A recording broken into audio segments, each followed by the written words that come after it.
Fue temido por todos. Y aún así, cuando cayó, nadie levantó un arma por él. En el mundo vikingo, eso no era una derrota, era un veredicto. La historia vikinga suele glorificar a los hombres violentos, a los que tomaron lo que querían sin pedir permiso. Pero las sagas, cuando se leen con atención, cuentan otra cosa. Cuentan que hay un punto en el que la fuerza deja de imponer respeto y empieza a crear algo mucho más peligroso: silencio. Eric, conocido como Hacha Sangrienta, cruzó esa línea y nunca supo verlo. Él creía que el miedo era la herramienta más poderosa de un rey, pero no entendió que el miedo no construye nada. Solo excava un vacío que, tarde o temprano, alguien más viene a llenar. La historia de Eric Bloodaxe no es la de un guerrero que perdió, es la de un rey que se quedó solo. Eric no llegó al poder desde abajo. Era hijo de Harald Cabellera Hermosa, el hombre que unificó Noruega y convirtió clanes dispersos en un reino. Eric heredó un nombre fuerte, una posición privilegiada y un trono que parecía inevitable. Creció rodeado de poder, viéndolo como algo que se toma y se defiende, no como algo que se construye. Su padre le dio un reino, pero no le enseñó a liderarlo. Eric heredó una idea incompleta del poder, que gobernar consistía en eliminar amenazas antes de que se atrevieran a hablar. En su mente, cada aliado potencial era un futuro rival, y cada hermano, una sombra sobre su corona. Esta paranoia no era una estrategia, era un defecto de carácter que definiría todo su reinado. Cuando llegó el momento de asegurar su posición, Eric no buscó aliados, buscó enemigos, y los eliminó. Mandó matar a varios de sus propios hermanos, no por traición, no por conspiración, sino porque podían convertirse en un problema algún día. Quemó a uno de ellos, Bjorn Farman, dentro de su propia casa porque se negó a darle los impuestos que le correspondían a su padre, el rey. Más tarde, se enfrentó y mató a otros 2 hermanastros en una gran batalla. Cada muerte era una declaración. El poder era suyo y de nadie más. Pero ese acto no consolidó su autoridad, la vació de significado, porque un rey que mata por miedo enseña a todos a pensar lo mismo. Y en lugar de respeto, solo sembró resentimiento y desconfianza. Eric obtuvo el trono de Noruega, pero nunca obtuvo algo mucho más importante: lealtad. Gobernó como si el reino fuera un campo de batalla permanente. Castigó con dureza. Imponía obediencia, no respeto. Y en el mundo vikingo, el respeto no se exige, se concede. Los jarls, los poderosos jefes locales, lo obedecían por temor, no por convicción. Cada orden que daba era cumplida, pero cada decisión que tomaba alejaba más a quienes lo sostenían.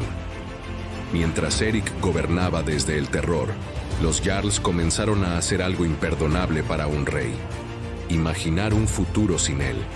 Empezaron a hablar en susurros, a buscar alternativas, a esperar el momento adecuado para librarse del tirano. Entonces regresó su hermano Håkon del exilio en Inglaterra. No llegó con ejércitos devastadores ni con la promesa de sangre y fuego. Llegó con una idea revolucionaria para la época: un gobierno justo. Prometió a los terratenientes y a los jarls devolverles los derechos que Eric les había quitado. Ofreció leyes más justas, menos violencia interna y sobre todo estabilidad. Y de pronto, la comparación fue inevitable.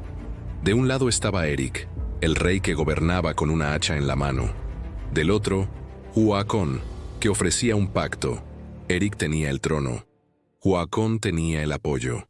En ese instante, Eric ya había perdido, aunque aún se sentara como rey.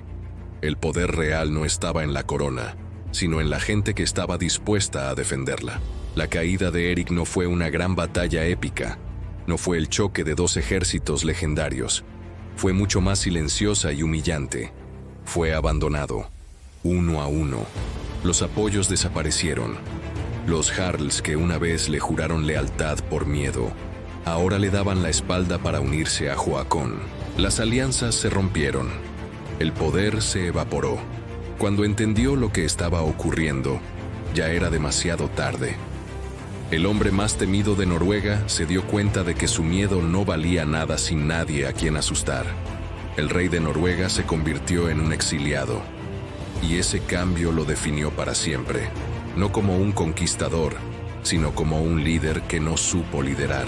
Lejos de su reino, Erik siguió luchando, porque era lo único que sabía hacer.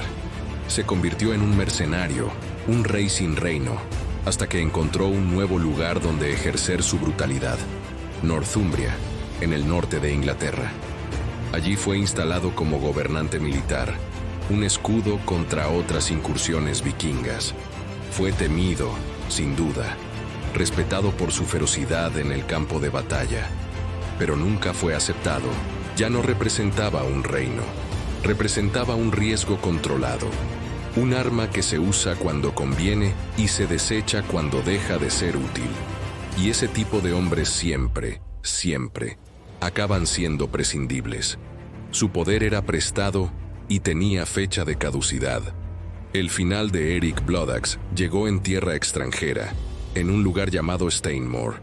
Fue traicionado y asesinado. Murió sin un trono que lo reclamara y sin un pueblo que cantara su nombre. No hubo grandes funerales en Noruega. No hubo lamentos colectivos por el rey caído. Solo el eco de una pregunta que nadie formuló en voz alta. ¿Valió la pena temerlo?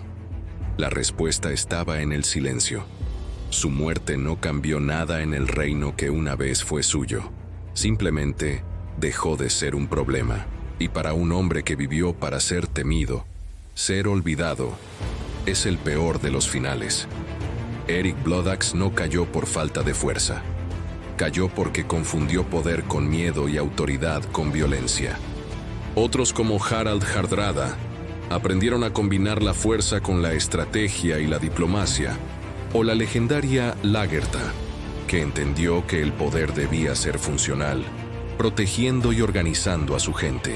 Pero Erik creyó que ser rey era el derecho a eliminar a cualquiera que se interpusiera en su camino, pero nunca entendió que el verdadero poder reside en la voluntad de la gente para seguirte. Las sagas no lo recuerdan como un gran rey, no lo recuerdan como un unificador o un constructor, lo recuerdan como una advertencia sobre los límites de la brutalidad.